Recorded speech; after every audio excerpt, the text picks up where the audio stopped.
First of all, we will find the grand total of salary. Over here we will click and then we will apply formula AutoSum. By using AutoSum function,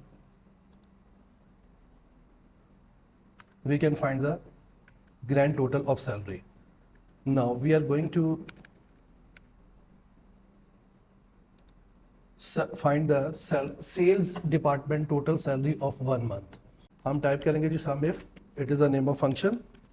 उसके बाद हम इसको range देंगे C2 से D22. C2 department, it is the attribute of department, and D22 is the cell. D22 is the ending cell address of salary attribute, means salary column. So C2 and then D22, it is a cell address. We can also say it is a range. We can also say it is the array. Then we will give the department name. We can also type over here and we can give its cell address, that is H5, this one, H5. Then we will give the cell address of attribute salary, that is D2 to D22.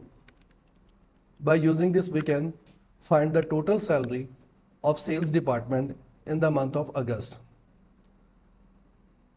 इसी तरह से हम marketing, operations, finance, servicing, manufacturing और HR department की भी salary निकालना चाहते हैं. सबसे पहले हम काउंट इफ लिखेंगे और इसके बाद हम सेल एड्रेस देंगे, यानी कि रेंज देंगे C2 से, यानी कि डिपार्टमेंट कॉलम की C2 से C22. ये छोटी सी डेटाबेस है, हम चाहे तो एक बड़ी डेटाबेस भी बना सकते हैं. तो ये हमारे पास रेंज आ गई डिपार्टमेंट कॉलम की. उसके बाद हमने ये सेल्स यहां पर लिखा हुआ है जी, इसका सेल एड्रेस हमने देना, दैट इज H16. तो H16 जैसे मैंने एंटर किया तो मेरे पास सेल्स डिपार्टमेंट के नंबर ऑफ एम्प्लॉइज आ गए 4. वो हम यहां से काउंट भी कर सकते हैं, चेक कर सकते हैं कि ये आया कि सही निकला या गलत. This is 1, this is 2, this is 3 and this one is 4. अब इसी को मैंने थोड़ा सा मॉडिफाई करना है, यानी कि मैंने रिलेटिव सेल एड्रेस को एब्सोल्यूट में चेंज करना है. तो मुझे यहाँ पर $साइन लगाना पड़ेगा, $C, $2, देन $C, $22. इस एट्रीब्यूट को, इस अरे को मैंने एब्सोल्यूट में कन्वर्ट कर दिया. 816 को मैंने एब्सोल्यूट में कन्वर्ट नहीं करना, क्योंकि ये मुझे रिलेटिव में ही चाहिए, क्योंकि इसको मैंने चेंज करना है. अब जैसे मैं इसको नीचे ड्रैग करूंगा तो ये हमारे पास नंबर ऑफ एम्प्लॉइज निकल आएंगे. First of all I will select this cell, that is surname. I will type here the name of function VLOOKUP. Then I will give the cell address where I have to write the employee ID. मैं चाहता हूँ कि मैं सिर्फ employee ID लिखूँ और बाकी चीज़ों की सर्चिंग वो खुद ब खुद करे.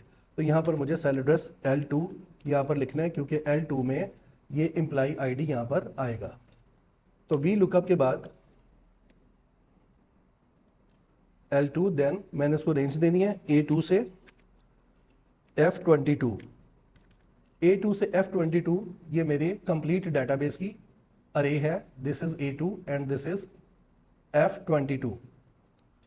अब मैंने देखना है कि मैं इसका नेम सर्च करना चाह रहा हूँ. नेम किस कॉलम में लिखा हुआ है, इसका इंडेक्स नंबर मैंने देना है. This is number 1 and this is number 2. I will write here 2 and then close the braces.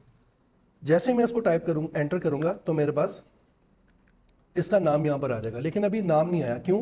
क्योंकि मैंने यहाँ पर एम्प्लॉई आईडी ऐड नहीं किया. मैं यहाँ पर एम्प्लॉई आईडी लिख रहा हूँ ABC 528. जैसे मैं एंटर करूंगा तो ABC 528, this one, his name is Ali, वो यहाँ पर आ चुका है. अब मैंने क्या करना है, इसी को VLOOKUP को, इसको मैंने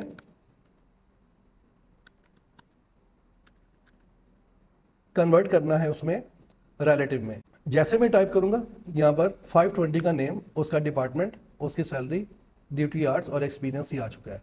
520 ABC 520, his name is Haseeb, department manufacturing, salary 152,380, duty are 6 and experience is 15 years. तो इस तरह से हम किसी भी डेटाबेस में टोटल भी कर सकते हैं और उसका समरी भी निकाल सकते हैं बाय यूजिंग काउंटिव फंक्शन और बाय यूजिंग सम फंक्शन।